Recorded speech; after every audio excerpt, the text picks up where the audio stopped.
이게 뭐야? 액치미와 37명의 선지씨. 드디어 내 차례가 됐어?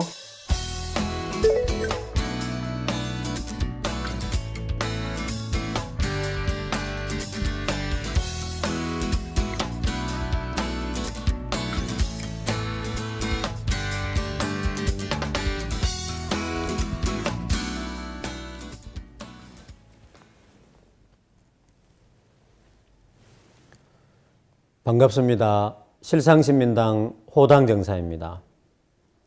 여러분, 오늘은 여러분들과 불교에 대한 가장 기본적인 이야기, 인연과 인과에 대한 이야기를 나눠볼까 합니다.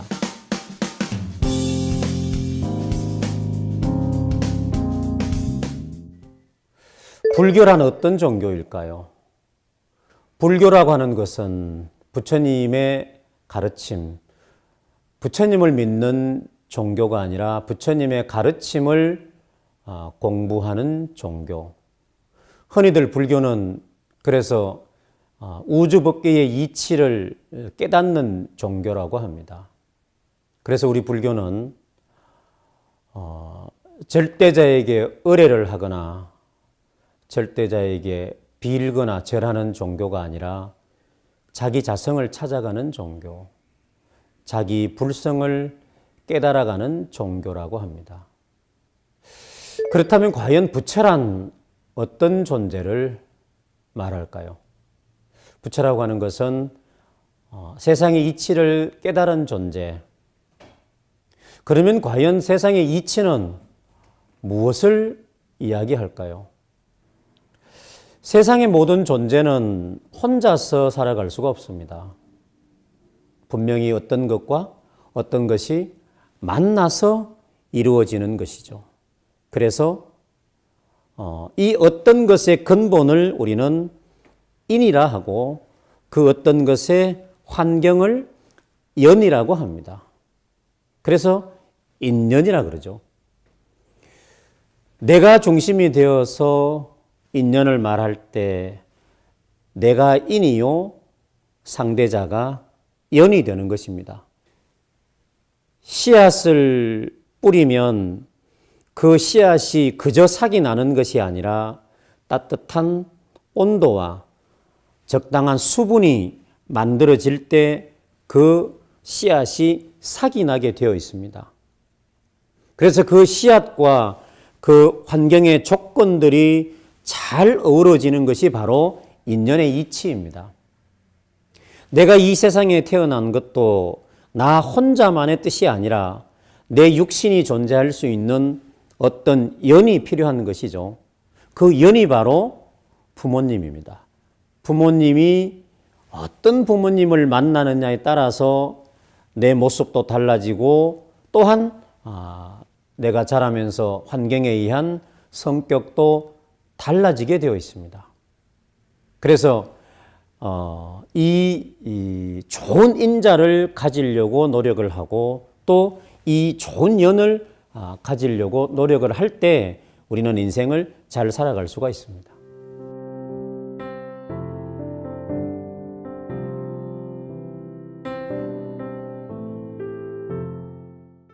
모든 사람의 삶의 목적은 행복입니다. 그런데 이러한 인연의 이치를 알지 못하는 사람은 행복한 삶을 만들어 가기가 어렵습니다.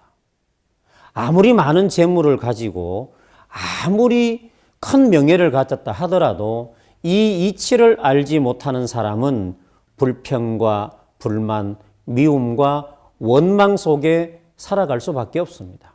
왜냐하면 그것은 우리들의 욕망은 끝이 없기 때문입니다. 부처님께서 말씀하시기를 과거의 원인을 알고자 하면 지금 내가 살아가고 있는 모습을 보면 안다고 하셨습니다. 지금 내 모습, 과연 내 모습이 어떻습니까? 여러분들은 여러분들의 모습이 어떠하다고 생각하십니까? 좋습니까? 아니면 나쁩니까? 사실 저도 이러한 이치를 알지 못할 때에는 아버지 원망을 많이 했었습니다. 사실 옛날 어른들이 너무 엄하셨잖아요. 아버지에게 말도 함부로 붙일 수도 없고 대화는 상상도 할 수 없는 그런 어떤 모습이었죠. 사실 우리 부모님 세대들은 그런 모습들을 대부분 다 가지고 있었습니다. 그래서 저 친구 아버지는 참 좋은데 내 아버지는 왜 저렇게 무서울까? 저 친구는 참으로 용돈도 많이 받고 맨날 과자도 사 먹을 수 있고 좋았는데 나는 한 달, 1년 내내 가도 용돈 한 번 받을 수 없는 이런 내 모습이 부모님 때문이라 생각했던 것이죠. 사실 이러한 인연의 이치나 인과의 이치를 제가 깨친 것은 고등학교 2학년 무렵이었습니다. 할아버지께서 열반에 드시고 아버지께서 돌아가신 할아버지 시신 앞에서 열반하신 뒤에 출상하실 때까지 물 한 모금도 드시지 않은 채 할아버지 시신 앞에서 울기만 하신 모습을 보면서 제가 많은 생각을 했었습니다. 왜 저렇게 우실까? 사실 살아계실 때는 할아버지나 할머니 마음을 참 많이 아프게 하신 것 같았는데 왜 저렇게 우실까? 그 상황 속에서 그래, 나 또한 아버지가 돌아가신 다음에 아버지 시신 앞에서 울지 않는 아들이 되어야 되겠구나. 물론 완전한 인연의 이치나 인과의 이치를 깨친 것은 교화를 나오고 난 뒤에도 한참이 시간이 지난 뒤에였습니다. 사실 이러한 인과의 이치를 깨친다고 하는 것이 결코 쉬운 일은 아닐 것입니다. 남의 모습은 잘 볼 수 있지만 자기 모습을 본다고 하는 것은 참 어려운 일입니다. 그래서 옛날 속담에도 등잔 밑이 어둡다라고 하는 것은 바로 가까운 것은 보기가 어렵다는 뜻입니다. 그래서 옛날 우리 고사성어에도 보면은 원미근추라고 하는 말도 있습니다. 멀리 보이는 것은 아름답고 가까이서 보면은 추하다는 것이죠. 그래서 아무리 아름다운 미인도 가까이서 보면은 여드름도 있고 주근깨도 있고 온갖 지저분한 것들이 많습니다. 그래서 세상은 적당한 거리를 두고 바라보는 것이 참 좋습니다. 그래서 이 불교는 바로 이러한 가장 가까이 있는 자기 자신을 찾아가는 그런 종교라고 해도 지나침이 없는 그런 것이죠.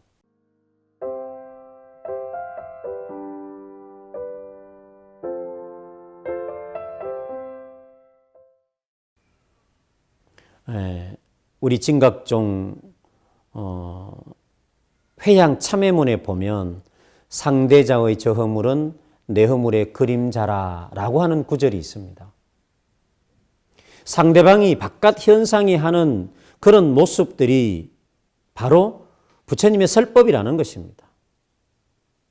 여러분, 많은 스승님들께서 비유를 들었던 내용입니다.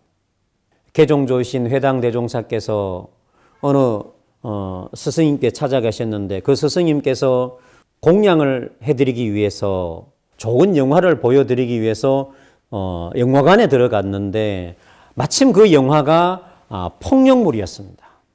그래서 사람을 때리고 사람을 죽이고 하는 많은 모습들이 나타났을 때 개종조 회당대종사께서는 이렇게 차별이사를 하시면서 영화를 보셨다는 것입니다. 그래서 영화가 끝나고 그 스승님께서 여쭈었습니다. 회당님, 이건 영화고 가짜인데 왜 그렇게 희사를 하셨습니까? 라고 여쭈었을 때 종조께서 하신 말씀이 저기 보이는 현상은 가짜일지라도 그 가짜를 보고 있는 나는 진짜가 아니더냐. 저 가짜를 보고 울고 웃고 또는 화를 내고 하는데 어찌 가짜라고 해서 그것을 느끼는 내 자신도 가짜를 할 수 있겠느냐. 그래서 보이는 현상은 모두가 가짜이니라. 그래서 우리는 가짜를 보고 진실을 깨닫는 것이라. 이런 본문을 하셨다고 합니다. 여러분 어떻습니까? 사실 눈을 뜨고 보면 보이는 것은 진짜고 내가 눈을 감고 보이지 않는다면 가짜라고 할 수 있을까요? 그래서 불교에서는 이러한 부처님의 존재를 제대로 이해할 때 세상을 바라보는 관점이 바르게 되는 것입니다. 일찍이 석가모니 부처님께서 우리가 살아가는 이 세상이 고통의 바다라 하셨고 그 고통의 원인이 분별 집착 때문이라 하셨습니다. 이 분별 집착만 버리면 우리는 해탈할 수가 있다. 부처가 될 수가 있다. 행복한 삶을 살아갈 수가 있다. 그래서 그 집착을 버리는 방법을 8정도로 하셨고 그 8정도 가운데 가장 중요한 것을 정견이라 하셨습니다. 세상을 바로 보는 것이죠. 눈으로 보고 귀로 소리를 들어보고 코로 냄새를 맡아보고 입으로 맛을 보고 촉감으로 느껴보는 결국 우리들이 세상을 행복하게 살고 바르게 살아갈 수 있는 것은 세상을 바로 보는 것입니다.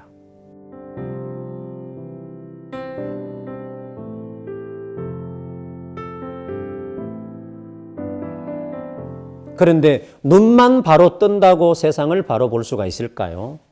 그렇지 않습니다. 우리들이 세상의 이치를 바로 알 때 어떤 관점으로 세상을 바라보느냐에 따라서 우리는 세상을 바로 볼 수가 있는 것입니다. 우리 모두는 부처입니다.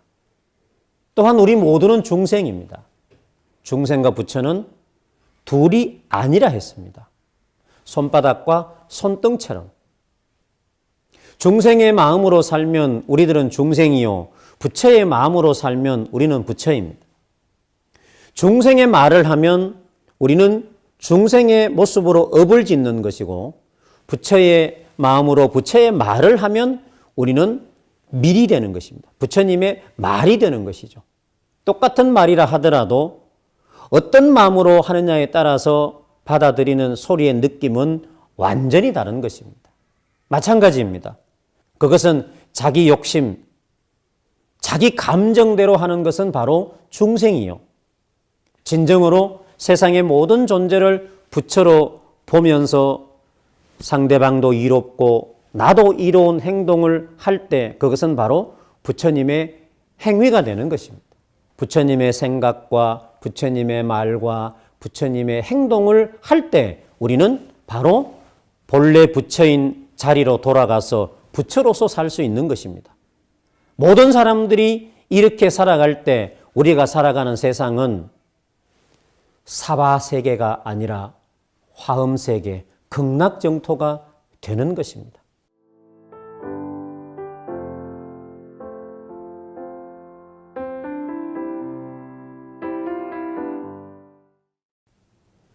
여러분, 모든 사람의 삶의 목적은 행복입니다. 그러나 행복은 새로이 만들어지거나 집 밖에 멀리 존재하는 것이 아닙니다.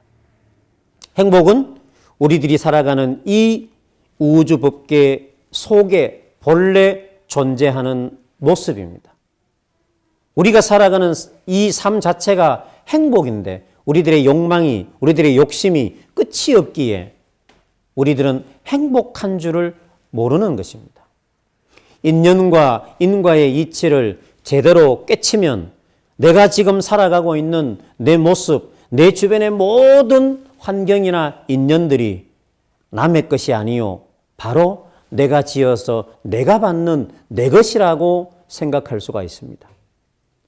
모든 것이 내 것인데 누구를 원망하고 누구를 탓할 것이며 어찌 불평불만을 가지겠습니까?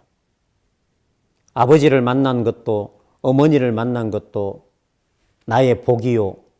내가 지어놓았던 결과적인 현상입니다.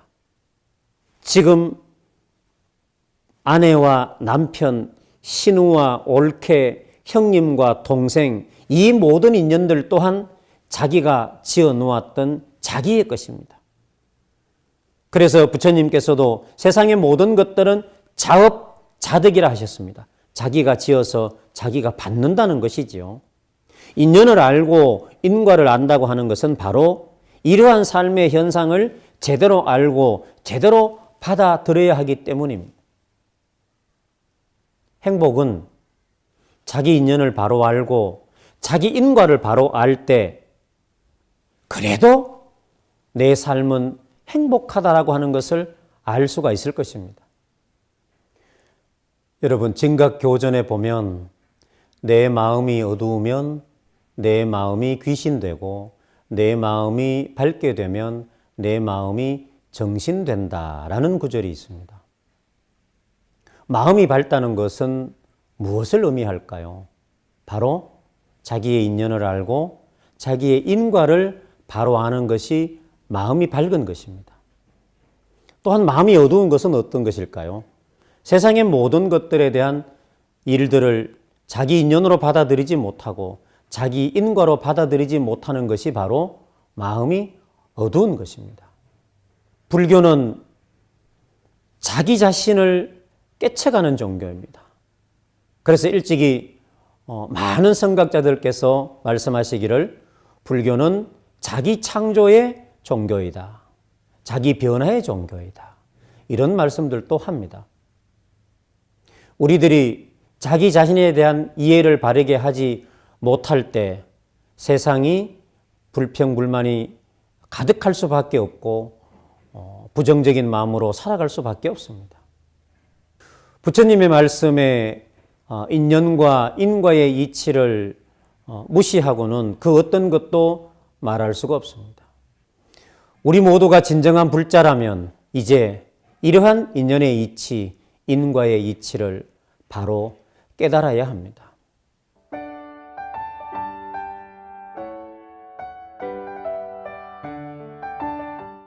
오늘은 여러분들과 불교의 가장 기본적인 이론적인 말씀들을 나눠보았습니다.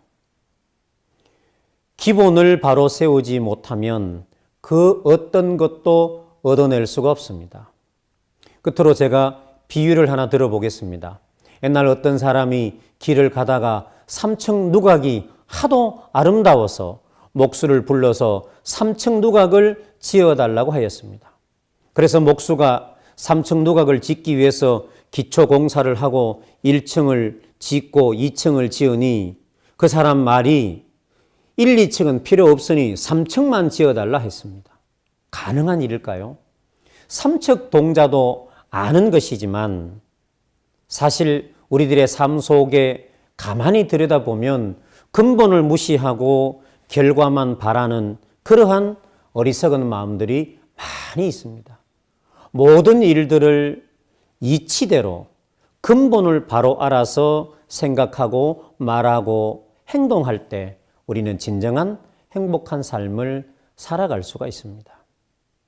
아울러 우리 인생의 세 가지 씨앗은 생각과 말과 행동입니다.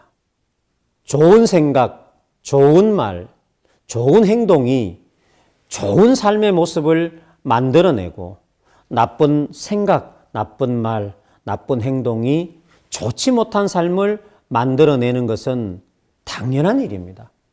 그러나 여러분, 지금의 모습은 어떻습니까?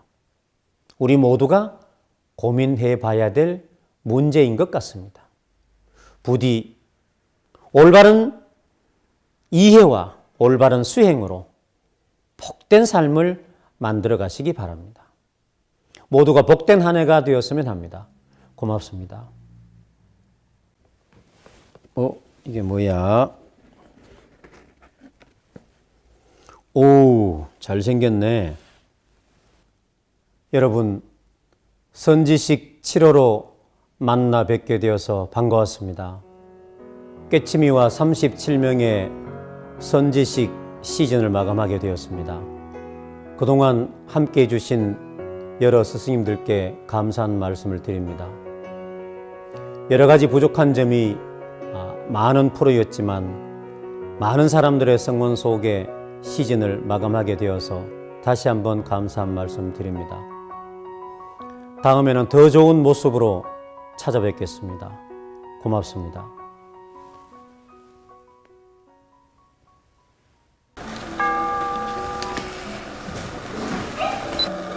선지식 같지 않은 선지식을 네, 선지 씨 2호로 만날 수 있어서 반갑습니다. 갈 때 가요? 아니요, 너무 보이가 안 나와요, 선사님. 버벅대요. 선지식 3호로 추천해 주셔서 감사합니다. 다음에 선지식 4호는 입니다.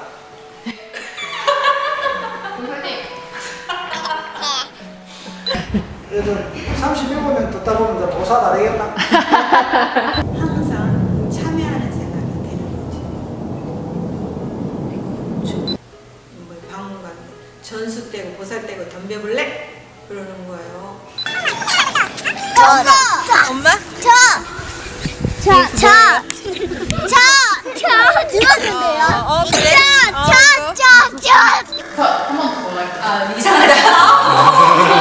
들었는데요. 그래? 좀 안 닮았는데?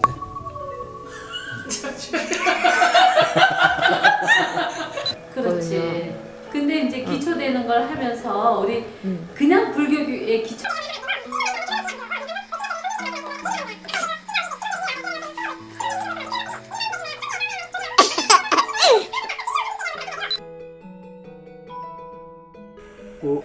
이게 뭐야? 깨치미와 37명의 선지씨. 이게 뭐야? 깨치미와 37. 이게 뭐야?